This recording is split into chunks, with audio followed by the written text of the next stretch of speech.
I know on some of the veteran points, maybe it was on the other side. Wow.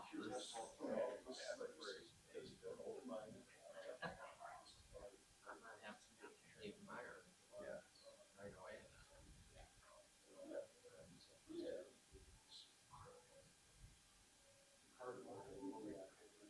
Oh, here it is. Well, yeah. We'll find out.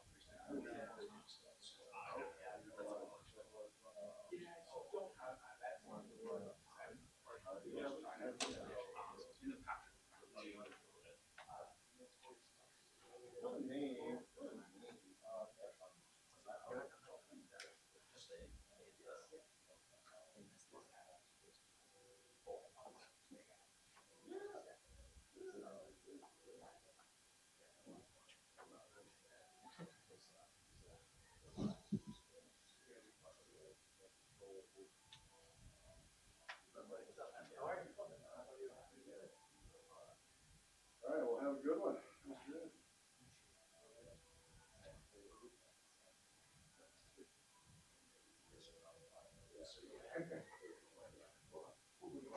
Yes, absolutely. Pull off a few things. Yeah. Our time they're doing this showing the evidence now. So there's no need for me to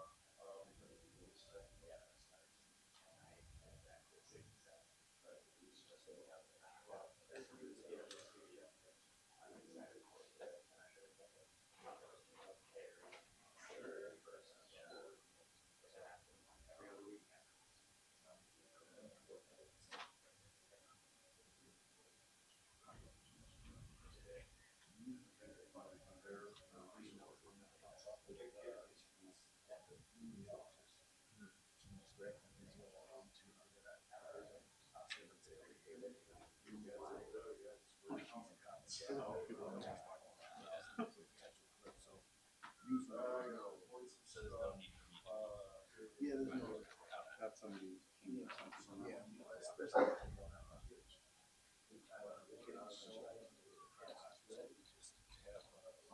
I think I actually do have one. I just forgot to bring it. So with two extra. Yeah.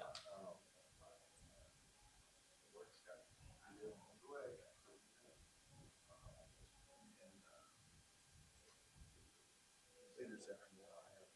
Yeah. So I got most of the street runners. I scheduled for that. So I just let this Plug into the stores. No, then you don't have to do sport. Oh, just who wins. Oh, Yeah. I mean, I just get one of these. oh, that's even easier. They haven't played the game. Yeah. It's hard enough to get smooth, like, Yeah. guys playing, score. So I do it all those times. And then, there'll be like a paragraph sheet, kind of, I just kind of sums up, okay, why. Oh, right.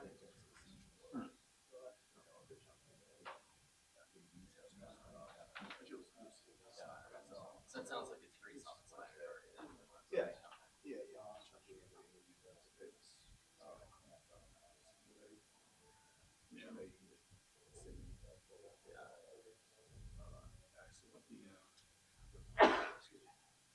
I guess I would like to tell you yesterday. On Wednesday. Yeah. I would certainly No, I know about the it. So yeah, yeah. I should have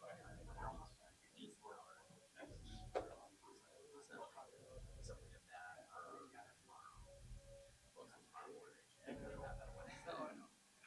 Yeah, that's what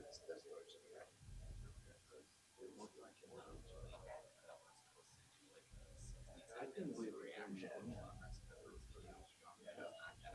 It was like in regular. That's weird.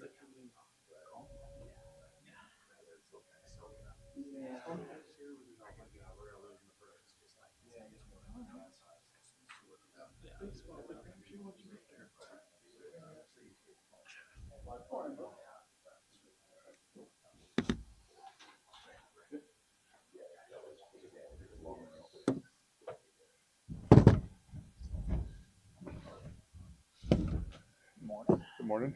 afternoon. It depends what you consider. Uh, Obviously, welcome back. Good to see some smiling faces.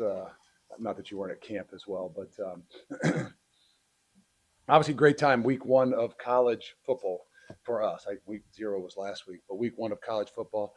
And like everybody knows, a lot of unknowns. And I don't just mean about our opponents. I think that's the unique thing. Today's day and age of college football, I'd say a lot of people, in particular, people that have new quarterbacks, a lot of things and unknowns, even after 30 some practices. For us, through all of spring football, a majority of our team, 30 some practices through fall camp, and still a lot of unknowns, just how things are really going to, how it's really going to, people are going to play together. And so it's an exciting time. It's a challenging time because even as you start to dive into your opponent, there's a lot of unknowns um, with them as well. That's like always been that way in game ones, but I think in particular, even for a team like Miami of Ohio, who I think I know a lot about playing them every year. Chuck Martin's done a great job. I don't think over the last 13 years. So there's some consistencies there, but still, as you go to personnel, same thing they're probably saying for us. There's a lot of unknowns as they look at what they're going to see, and we look at what we're going to see. But ultimately, game one in particular, it's about focusing on yourself.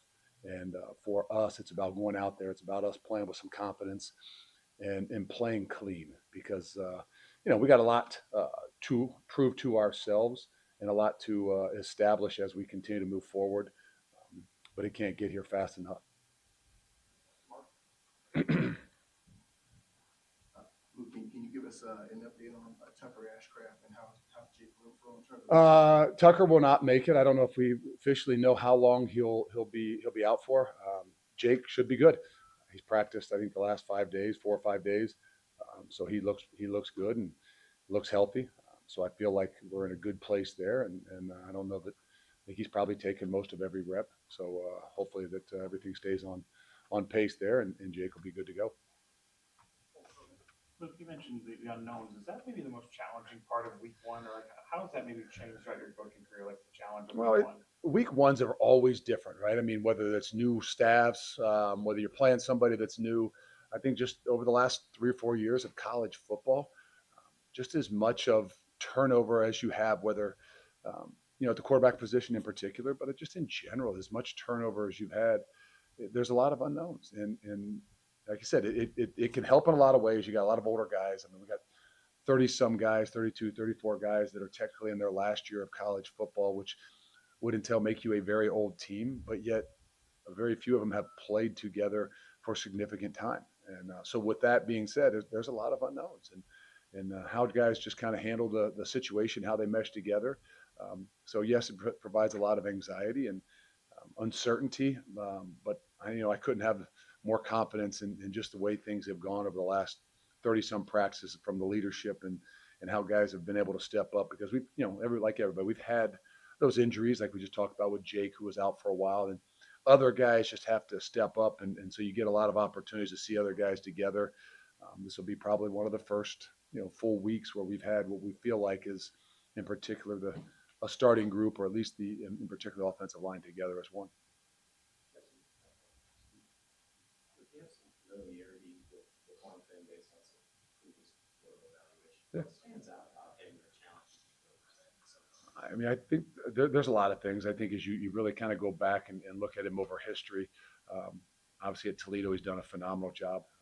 In some would say, obviously a dual threat guy, but that doesn't take away from his ability to throw the football. And so I think more than anything, when you look at a quarterback that's been through a lot of different things, obviously 3 or 4 years at Toledo, a year at Baylor, you see a maturity as they continue to grow. And sometimes, maybe things didn't go exactly the way you wanted them last year at Baylor.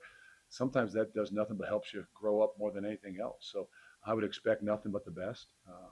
And you can watch, and we've watched and know a little bit more about him just because of trying to look at him a couple of years ago. That I think he fits what they do in this system more like he did at Toledo than maybe he did at Baylor. And I would expect that you'll see a guy that's pretty dynamic, and I don't just mean in running, but the ability to throw the ball down the field, the ability to create things with his feet. And he's played a lot of football.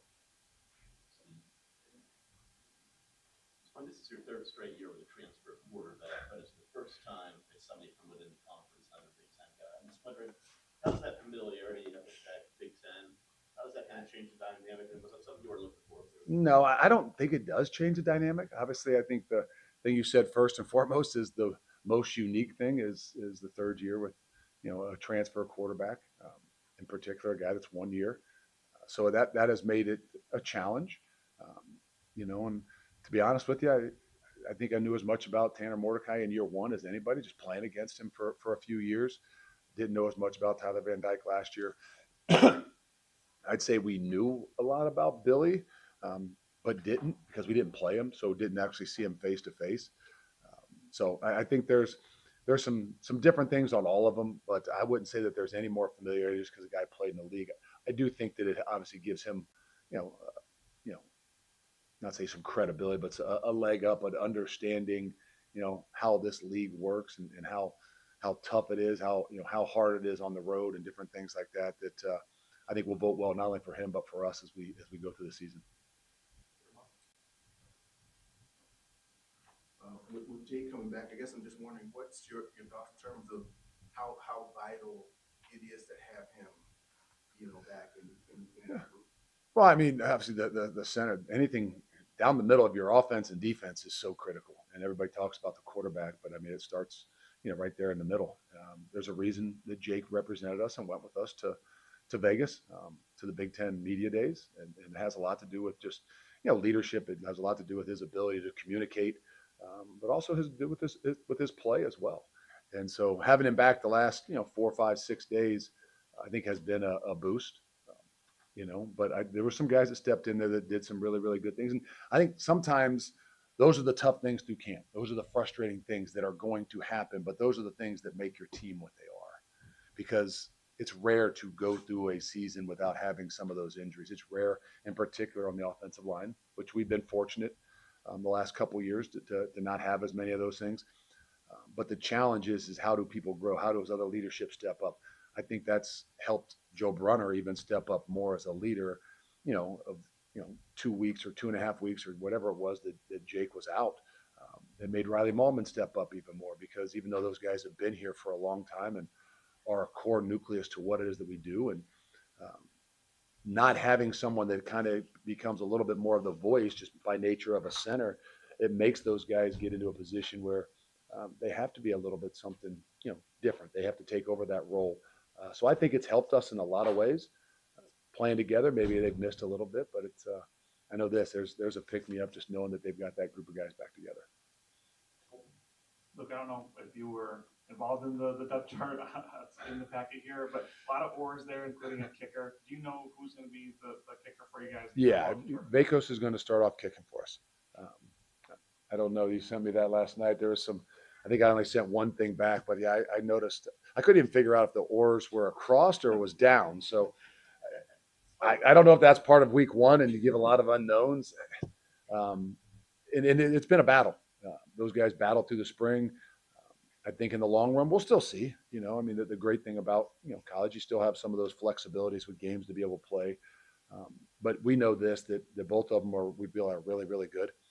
And as you continue to always plan and look for the future, to be able to have one back was something that was going to be possibly important to us. So right now, obviously, Vakos is the kicker. He'll start off playing and doing that way in the game, but we'll still continue to push both those guys and give them opportunities.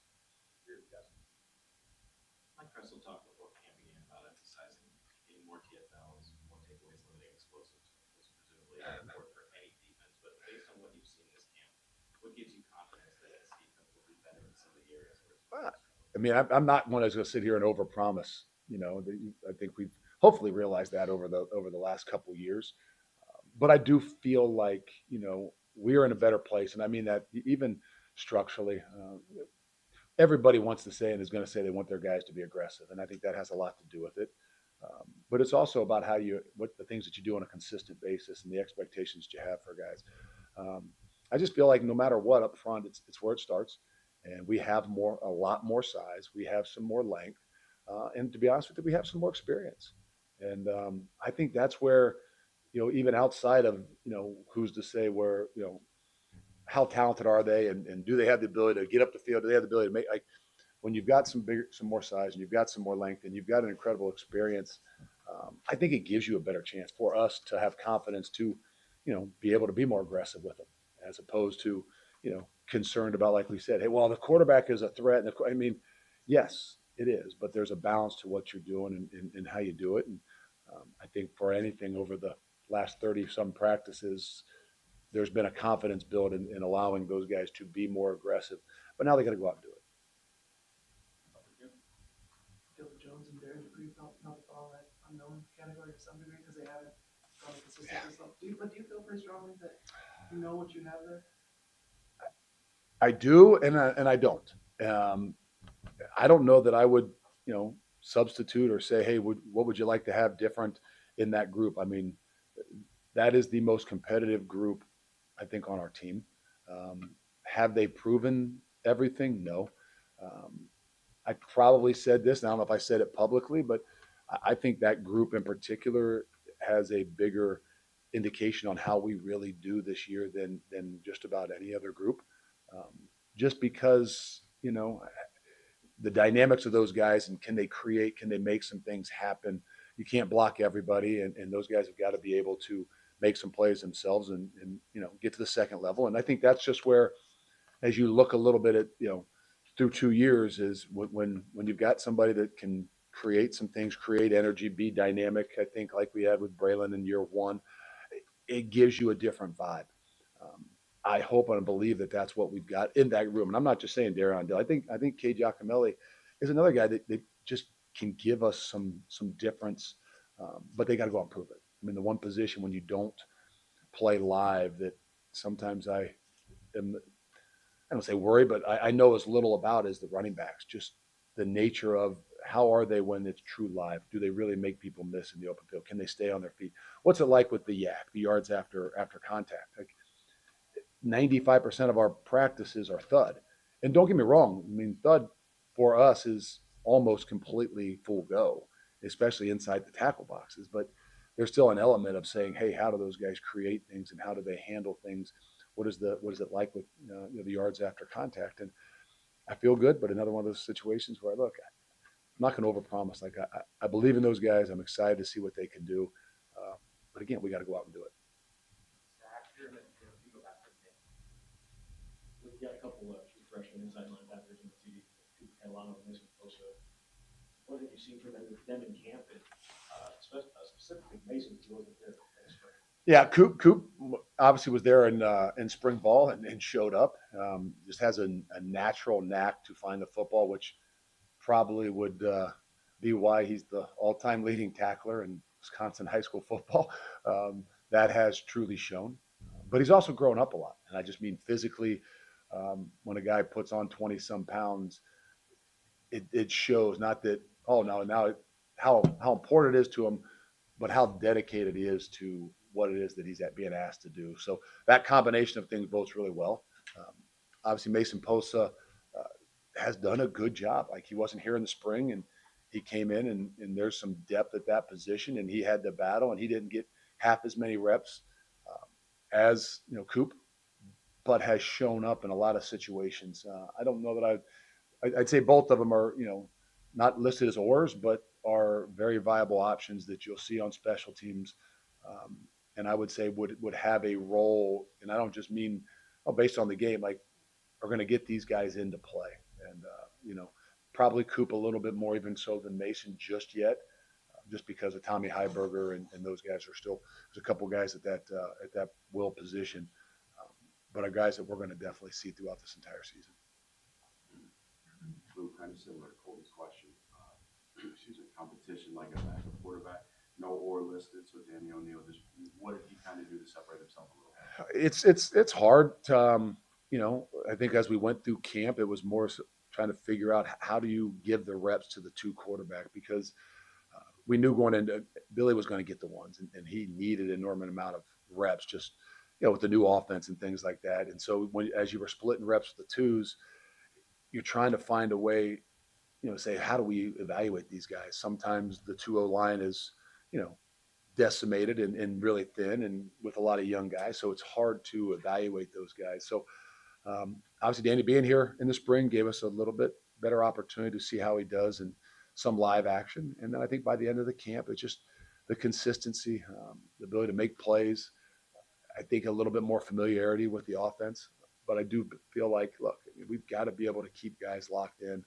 Um, so whether it's 3 or so in the past couple of years, that room can get thin quick. But I think Danny has done a really good job. He's a smart football player that I think truly I will outplay his just normal ability of what people would think of him. Speaking of the true freshmen, you also have Eugene, Cairo on the depth chart. Kind of what stood out to them, or what stood out about them in fall camp, and kind of what's your overall philosophy on playing these guys versus retaining those? Play them. Cairo's an interesting one in the sense that, with all the things that have gone on Nizier and not knowing, he's been put in a position where he got an enormous amount of reps and on both sides. So I think that those are the things that we kind of talk about of camp. Of if there is a guy that goes down, that sometimes for the team, the best thing that happens is someone goes down and they only miss 3 weeks. They're not long term, but that puts a lot of pressure on other guys to step up because there can be a comfortability, right? Oh, I'm playing behind Rico Holman and I know he's going to play every game, as opposed to, hey, Rico twisted an ankle, Nye's not able to play. You're in there with a lot of young guys playing with the one. So he's done a great job of proving not only that he can do it, but he has the maturity to be able to handle the things that we're asking him to do. And the same case for Eugene. We saw some of those flashes in spring ball, but like a young guy, you see a little bit more of a roller coaster. And I think the thing I can say about Eugene is you saw a growth, meaning like you saw the flashes from the spring, but what you saw in fall camp was a consistency. And everything that we asked those guys to do, I think it's really difficult for young guys. Some guys are just natural. Well, this guy's a speed guy, so as a young guy, he's just going to be a speed guy until he can learn the other things. Or this guy's a possession guy, and until he can build some speed, he's going to just be what he is. And the thing about Eugene is there's a maturity to what he's doing that he allows him to be able to, even at a young age, to do everything. And that's where that consistency is really shown through fall camp. And I don't think we would hesitate a bit to play him a bunch of plays. You get to this time of year, is it almost like Christmas Eve, like you're just fired up and ready to go, and game week's here, but you still got a couple days left? Well, as a parent with Christmas, it's a little bit easier because you may have a better idea of what morning's going to look like. And I know there's some unknowns. Don't get me wrong, but as a kid, yeah. So there's a lot of things that are a little bit more unknowns, and it is. There's twofold. There's an anxiety about just, man, we just want to play, but there's still some things we got to be able to do, and then there's some unknowns, and so an exciting time. It never, like, I don't care how many years you've done it. I don't, in particular college football. This is probably the most exciting, but yet anxiety-ridden time as any time during the year. Luke, you mentioned leaders today and throughout training camp, and a lot of different guys. You guys haven't announced captains. You mentioned on BTN that wasn't something you guys were going to do this year. What was the thought process behind that? We feel like we got a leadership. This is a group led of more than just specifically saying who's going to put a C on their chest. There's a lot of things for me in particular. Like by the end of the year, I would definitely say that at the end of the year, you would say, hey, these are guys that represented us throughout the entire year in the way that we would expect. And so hopefully at the end of the year, we'll be able to say, hey, who are those guys that really stepped up? But for now, I think that this group is led by a bunch of guys. And I'm being honest. It's not one of those things like, well, you don't want to single somebody out or somebody hasn't stepped up. No, I think the strength is in the pack. And so we have a leadership group of 14 guys that I really would say could be any of them. And, to me, that the challenge to those guys is there's a consistency to leadership that myself obviously haven't been a good enough example of, and that we haven't seen for 2 years.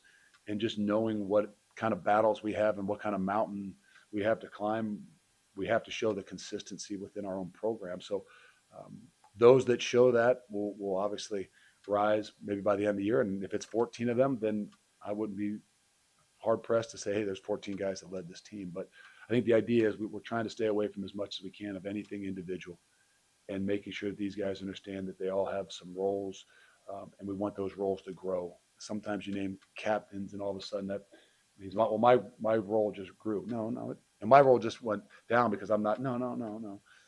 Our roles will continue to grow. The better, and the more we do things together, in the long run, the better we're going to be. So we'll have guys represent us this week, and each and every week we'll have game captains.